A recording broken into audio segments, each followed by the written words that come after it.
Good morning, guys. Eu sou a Daniele, professora de inglês, dou aulas para o Ensino Fundamental 2 na Rede Estadual de Ensino de Minas Gerais e estou iniciando uma série de vídeos para ajudá-los na resolução das atividades do PET, Plano de Estudo Tutorado, disponibilizado pela Secretaria do Estado de Educação de Minas Gerais durante esse período da quarentena. Esse primeiro vídeo vai ser sobre o volume 1, semana 1 de língua inglesa do 8º ano. Então, vamos iniciar? Essa é a primeira página do PET de inglês, né, que eu vou apresentar aqui para vocês. Nela, vocês vão ver algumas orientações para os pais e responsáveis e algumas dicas para você, aluno. Então, eu sugiro que todos leiam, os responsáveis e os alunos. Logo em seguida, vem a página inicial de apresentação da atividade. Nela, você vai encontrar o tema, o objetivo a ser alcançado, a habilidade de acordo com a BNCC. Logo abaixo tem a interdisciplinaridade, que é a disciplina com a qual você vai poder fazer uma outra atividade posteriormente. No caso dessa daqui, arte e educação física. E logo em seguida, iniciamos a nossa atividade. Primeira coisa, eu trouxe algumas dicas para vocês e não se assustem quando virem um texto todo em inglês, porque o objetivo dessas atividades é justamente esse, você fazer uma leitura visual primeiro e tentar usar o seu conhecimento prévio, aquilo que você já conhece, né? Que você já adquiriu aí durante esses anos de estudo. Então, eu vou dando as dicas aqui, a gente vai comentando e a gente inicia a atividade. Primeira coisa, tenham sempre em mãos o seu caderno e um dicionário, tá? Porque aí você vai poder anotar as coisas que você tem dúvida, as coisas que você esquece, né? As palavrinhas que você não sabe, e vai fazendo o seu próprio vocabulário, inclusive dúvidas para você tirar com o seu professor posteriormente. E aí você vai ler, então, todas as orientações iniciais antes de fazer a atividade, porque sempre vai ter alguma dica para você.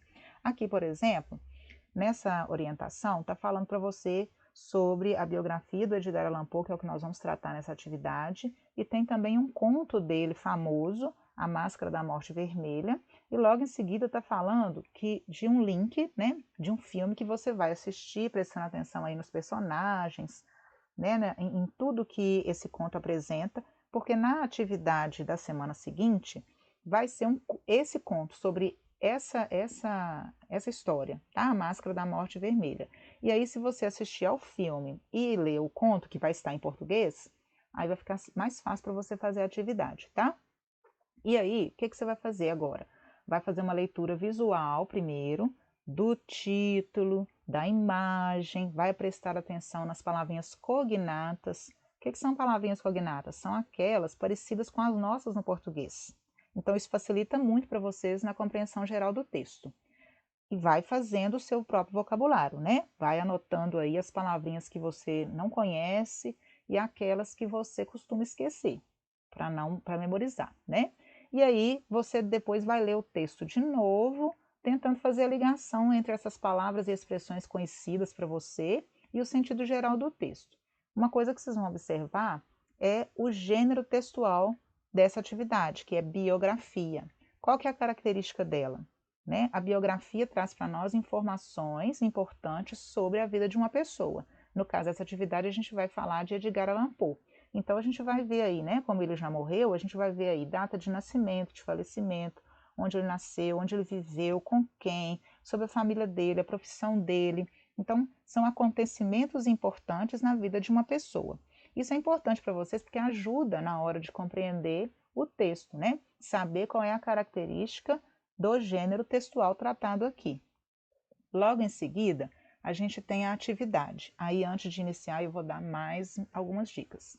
Né? Vocês vão ler, então, todas as questões e vão prestar atenção nas palavrinhas-chave de cada pergunta. Observe aí que as perguntas estão em português, mas se vocês souberem quais são as palavrinhas-chave dessas perguntas em inglês, fica fácil para vocês encontrarem as respostas no texto.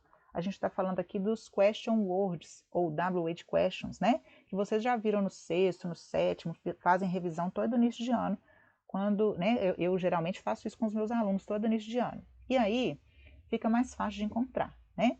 Esse quando, onde, quantos anos, né? When, where, how, e outras infinidades de WH questions que vocês já conhecem. E aí, vocês vão, então, observar o seguinte. vão tentar conectar aí os verbos e as datas lá no texto, né? Então, vocês têm números conhecidos, datas, tem verbos. Qual que é a minha dica? Que vocês não vão preocupar com isso agora, tá? Para não ficar desesperado. A maior parte dos verbos vão estar no passado, por causa da característica deste gênero textual, que é a biografia, né? Porque vai estar falando de fatos que já aconteceram na vida dessa pessoa. Então, vocês não viram ainda, não aprofundaram, né? No passado, nesse ano aí do oitavo ano, porque a gente faria isso no início do ano e entramos de quarentena. Então, vocês provavelmente vão ter, né, alguns verbos aí que vocês não conhecem, porque vão estar no passado irregular. E aí, não preocupa muito com isso agora não. A minha dica é, sempre depois do sujeito vem o verbo nas frases afirmativas. Então você já sabe quem é o sujeito na oração e que logo depois vai vir um verbo. E aí vem complemento e etc, né? Que vocês já conhecem. E aí fica mais fácil e vocês vão anotando aí no caderno de vocês, né? Usando o dicionário, aqueles verbos e palavras que vocês não conhecem ou já esqueceram. E aí consulte o seu caderno também do ano anterior ou do início desse ano com a revisão, né? Porque com certeza você vai encontrar alguma coisa lá que pode te ajudar. Outra dica é que vocês vão observar aí, né? E tem que saber quais são essas palavrinhas-chave aí das questões de A a G para te ajudar a encontrar lá no texto as respostas. Então eu coloquei aí para vocês o que, onde, quando, quantos anos, casar-se, morar, idade, viver, morrer, que são as palavrinhas-chave que eu preciso encontrar lá no texto. Se vocês não lembram como são essas palavrinhas em inglês, né? Aqui eu tenho what, where, when, né? E aí, as outras palavrinhas, se vocês não lembram ou não conhecem, já procurem no dicionário, né, com antecedência, anota aí no caderno de vocês, porque aí vai ficar mais fácil de vocês encontrarem as respostas lá no texto. Depois, nesse quadro aqui, na hora de preencher esse quadro, tá facinho também. Por quê? Porque nele vocês vão ver aí muitas palavrinhas cognatas, que são aquelas parecidas com as do português. E aí fica fácil, né? Vocês já conhecem a maioria delas. Logo depois, tem uma dica aqui de um documentário indicado nesse link aí. Então, se você estiver com o seu pet aberto aí no seu computador, você pode clicar nesse link, que ele vai te levar direto para esse vídeo no YouTube.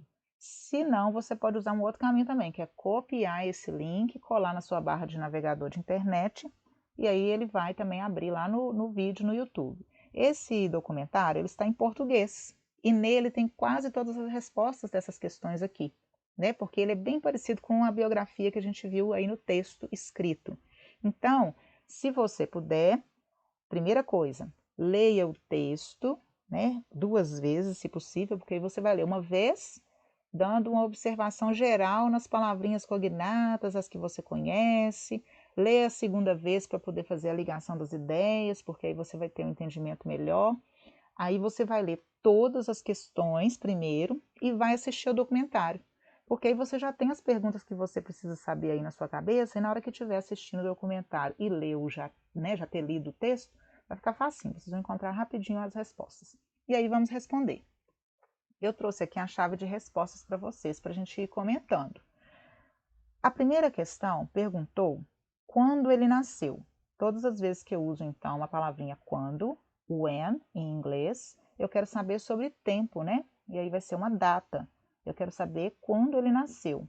Eu trouxe em todas as questões aí para vocês, de vermelhinho, os verbos, né, que estão no passado, e dentro dos parênteses eles estão também em vermelho, né, na tradução, para que vocês já comecem a fazer essa ligação, né? Assimilar aí como são os verbos que apareceram lá no texto no passado. E aí vocês já vão memorizando. Então, na primeira linha, tem lá a data de nascimento, o ano de nascimento dele, né? He was born in 1809. Ele nasceu em 1809. Olha aí, was born, nasceu. Na letra B, perguntou onde ele nasceu. Where, né? E aí eu quero saber o local de nascimento dele. Então, ainda na primeira linha, he was born in Boston, Massachusetts, in the USA. Ele nasceu em Boston, nos Estados Unidos. E aí, olha novamente, was born, nasceu. Já memorizou? Então, vamos lá. Letra C, está perguntando quantos anos ele viveu. não tem essa informação explícita lá no texto, mas a gente pode fazer uma continha de matemática, né? Olha a matemática aí, vamos treinar. Olha só, eu tenho lá no texto, na linha 1, a data de nascimento dele, que a gente até já respondeu na questão A, 1809. Depois, lá na linha 14, eu tenho a data de falecimento dele, que a gente vai responder na letra E, né? 1849. O que nós vamos fazer? Subtrair, né? 1849 menos 1809, 40. Então, eu já sei que ele viveu 40 anos. Na letra D, ele perguntou qual era o nome da prima, né? E quantos anos ela tinha quando eles se casaram. Lá na linha 8 e na linha 9, eu tenho essas respostas. Her name was Virginia and she was 13 years old. Então, vamos observar aqui e comentar uma coisinha para vocês. O nome dela era Virginia e ela tinha 13 anos de idade. Então, olha só, quando eu pergunto, né, sobre a idade, how old are you, né, eu vou sempre responder com o verbo to be. Por quê? Para não causar confusão com outras palavrinhas que têm os sons parecidos, né? E aí, o que acontece? O verbo to be ele é usado para falar de idade. Vocês aprenderam isso lá no 6º ano, né? E reviram com certeza no 7º e no 8º, quando a gente vai falar de idade. Só que geralmente a gente viu lá no presente, né? E agora, como a gente está falando aqui de passado, o verbo to be no passado, o was, olha aí. Então, quando eu falo do nome dela, né, que era, o verbo to be não é o ser ou estar. Então, olha lá, her name was, o nome dela era. Então, ele foi traduzido como ser, né, no passado. Depois, quando eu falo da idade dela, she was 13 years old. Ela tinha 13 anos de idade. Aí eu vou traduzir o verbo to be como ter, porque eu estou falando de idade, tá? Então é só uma observação. Vocês já viram? Se não se lembram, vamos lembrar aí agora, né? Na letra E, perguntou quando ele morreu. Então é data de novo, né? Tempo. He died in 1849. Ele morreu em 1849. E olha aí novamente de vermelhinho, né? Died, morreu. Na linha 11, a gente tem a resposta da letra F. Estava perguntando de que morreu a prima dele, a Virginia, né? E lá estava escrito assim: She passed away from tuberculosis. Então, ela morreu, faleceu de tuberculose. Então, duas observações. Olha aqui, vocês têm uma expressão nova, né? Que é similar a morrer. É parecida, não é? Então, olha só. Passed away é falecer. Died é morrer. Então, eu tenho duas palavras praticamente sinônimas e vocês acabaram de aprender aí duas expressões novas, né? Duas palavrinhas novas. E aqui eu tenho uma palavrinha cognata, que é parecidíssima com a do português. Tuberculosis e eu tenho tuberculose. Então, duas palavrinhas bem fáceis de saber o que é, né? Então, ela morreu, faleceu de tuberculose. Na letra G, vocês vão encontrar a resposta lá na linha 14. Estava perguntando, além de escritor, o que mais ele era, né? O que mais ele fazia na vida. Então, lá na linha 14 estava escrito assim: He was an editor, poet and critic. Ele foi, porque eu estou falando no passado, né? Além de escritor, ele foi editor, poeta e crítico. Depois a gente passa para o quadro, né? E aí eu falei para vocês aí que eu tenho algumas palavrinhas cognatas que vocês já conhecem, como name, nationality, profession, né? Father e mother vocês já conhecem também, year, date. Então, são palavrinhas bem fáceis. Aí eu coloquei de vermelhinho algumas que vocês podem ter esquecido, né? Ou talvez não sabem. E aí a gente vai aprender agora. Geralmente, quando eu vou preencher uma ficha com dados pessoais, costuma vir full name. Full name significa nome completo. Como nesse quadro aqui eu tenho o nome, o primeiro nome e o último nome, então eu já vou colocar lá no nome, né, name, o nome completo dele. Então, name eu vou encontrar lá na linha 1, né, Edgar Allan Poe. Na segunda linha, eu tenho aí first name. first significa primeiro, é um número ordinal, né?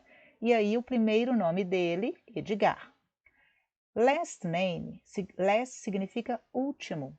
E aí vocês podem traduzir também como sobrenome, né? Vocês podem ter aprendido como surname. Surname e last name é a mesma coisa, é o último nome, o sobrenome dele, Paul. Logo em seguida, nationality. Eu estou querendo saber qual é a nacionalidade dele. Eu tenho dois caminhos lá no texto, né? O primeiro, lá na linha 1, quando fala a data de nascimento e onde ele nasceu, porque lá fala que ele nasceu em Boston, nos Estados Unidos. Então, quem nasce nos Estados Unidos é americano, American. Mas, lá na linha 12, eu também tenho essa resposta. Lá fala assim, que ele era um escritor americano. Então, American. Logo em seguida eu tenho profession, que é a profissão dele. Lá fala na linha 12 também que ele era escritor, writer. Logo em seguida, pergunta sobre a profissão dos pais dele. Olha só, aqui pediu separado, né? Father's profession e mother's profession. Lá no texto não aparece father and mother, lá aparece parents. Olha aí, um falso cognato. É diferente de cognato, tá vendo? O cognato são palavrinhas parecidas com as do português. Falso cognato significa que elas são parecidas com algumas palavras no português, mas o significado é diferente. Essa aqui é um caso, tá? Então, olha só, parents significa pais e não parentes, viu? E aí é quando eu estou falando do pai e da mãe ao mesmo tempo. Lá falava no texto que eles eram atores, né?